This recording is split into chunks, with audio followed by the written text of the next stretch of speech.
Today, one of my ex-colleagues, Mr. Murthy, has sent me a book, uh, and it's a very nice book. It's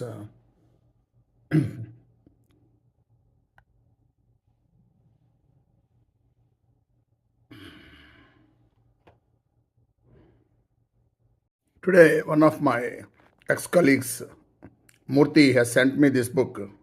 So I was just working on an experimental commentary as well as a synopsis of the book. I don't know how it works, but let me see. It's a new experiment I'm doing. So normally we read a lot of books. Some of them we want to remember forever. Some of them we want to forget them as soon as we read them. And some of them we want to note down some points. So, in fact, I had this habit of reading books and categorizing all the books into these three types. Now, this book I thought, let me make a commentary and a summary so that people can benefit out of it. So, in short, what I was thinking is this book is, as the author says, it is not about molecules and catalysts, and it is also not about millions or the profit from refineries. Basically, how you expect a young engineer to evolve into uh, an asset to the corporation. So, having started my career in one of the top world refineries, today it's called Exxon Mobil Refinery. Earlier it used to be Exxon, and before that it was called Esso. So I worked in that Esso, erstwhile Esso company, almost at the time they were taken over by the government of India. Also mentioned one chapter how the American company was Indianized in my book Successful Management Styles of India. Now, when I received this book, I was just looking at it whether it's a technical book or a management book or is it something which guides the life of a young engineer in the refinery. So I would say all three.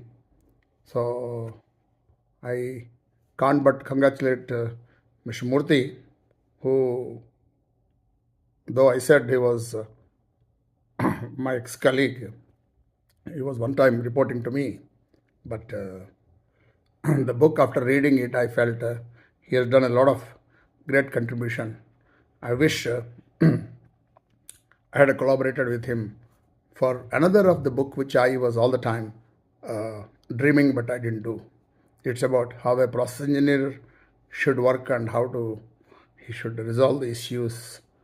Okay. Now, keeping my dream separate, coming to this book, there are so many things which I would like the readers to go through the book in detail.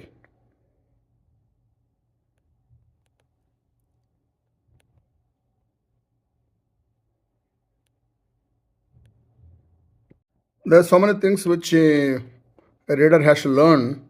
One of them is about how do we optimize your time, and it's a beautiful narration. And I still recall Stephen Covey's famous book, the the Seven Habits, wherein you have to categorize important and as well as immediate need of the hour.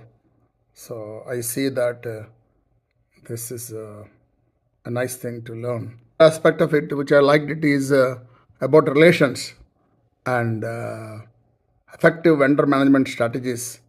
So it's a really good thing for all, not only engineers, managers, and even up to the chief executives have to learn.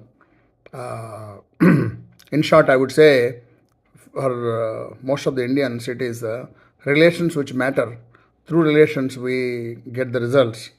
Whereas in the West, they get the results, and through the results, they will develop the relations. So that's how the difference is there. But anyway, and always people are assets. One thing which really I liked Murthy saying in one book is, in one place is that you learn from the operators, learn from the vendors, learn from the contractors, learn from the bosses, learn from subordinates. So we have the whole world is open for us to learn. Uh, I can just narrate one incident in my refinery life where 3 months we were struggling to find out the problem for an off-spec product, and suddenly one morning we found that problem is solved. Everybody started giving their own explanations, but what happened was the previous night there was one valve was kept open, or maybe crack open, they say. This operator has found that and closed it, and we came to know that after 3 days only, after he came back from the long off. Then that we knew that even a smallest what you call as mistake or operational flaw will affect the thing, and the technical department and the other departments, they'll keep on guessing what happened. So this is something which I wanted to share with you, and it's a nice thing. This is another thing which I liked it, the data.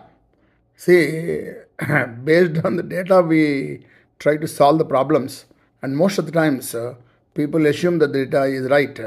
But a good process engineer should first question the data itself. If the data is right, then you have to go through it and then come out with conclusions. So this is a very nice topic he picked up. There's another one which is about shutdown brilliance, but I feel that it is applied to day-to-day life also. Having a proactive curiosity and should be calm under pressure, and strategic vision, and collaborative humility, and reflective practice. I want to share one experience of mine. Is a big refinery, largest in India, at that starting point. We had a problem, and then we had to bypass one of the preheat exchangers, which affected the feed rate a lot. And then, of course, refinery, as you know, that affects millions of dollars on a daily production. But my director asked me after 3 months, what is the problem? So I found out there are 7 departments who did the something which they are not supposed to do. Right from the design, from the troubleshooting process group, operation, maintenance, even projects, everybody has done one mistake, and they try to cover that. So this includes even the process licenser. So this is the mindset of people. But having said it, what I say is that if you are open and then candid about your mistakes, then you will help the group to solve the problems. And another tip I want to give is that any problem, don't look at the root cause alone. There are so many contributing causes and contributing causes, and like they say, with one hand you cannot clap, 2 hands. I would say a process engineer should think that 10 hands make a clap. So there will be so many mistakes, and don't stop when we found out some error or some mistake, and then jump to the conclusion. And third thing which I want to share with people is that don't blame anybody. Try to find out the fact, and when you don't blame or don't find fault with, then normally people tend to tell the truth. This is not only in shutdown, in operation also it works out. Okay, let's go to the next one. Another brilliant one, I liked it. Safety and reliability. See early, ask boldly, follow up, and educate daily. It reminds me of that famous American maxim, says free, frank, and fearless. So for safety, there is no what you call as hierarchy. In fact, I remember one time when I was in Shell International, have given safety ticket, which is a penalty for my boss for not following the safety, and that's what really keeps safety above all. So because one of the mistakes, single mistake or simple mistake, even by the smallest the hierarchy operator, could blow up the whole refinery. So safety is very very important, and I like this which Murthy has come out with. Rest of the things, I would say that they are some technical and some managerial, but what exactly I mean impressed me in this book is uh, going from technical to the economic aspect of it, and then finally landing at the life aspect of it. That's a great transition, and I wish Murthy all the best with this book, and then more going to come. And I'll be too glad if he can collaborate with me to come out with that handbook of process engineers, which I've been dreaming of making ever since I started my career.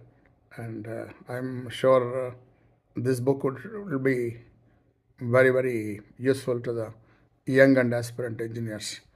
Uh, signing off, Rajsekhar Polapragada.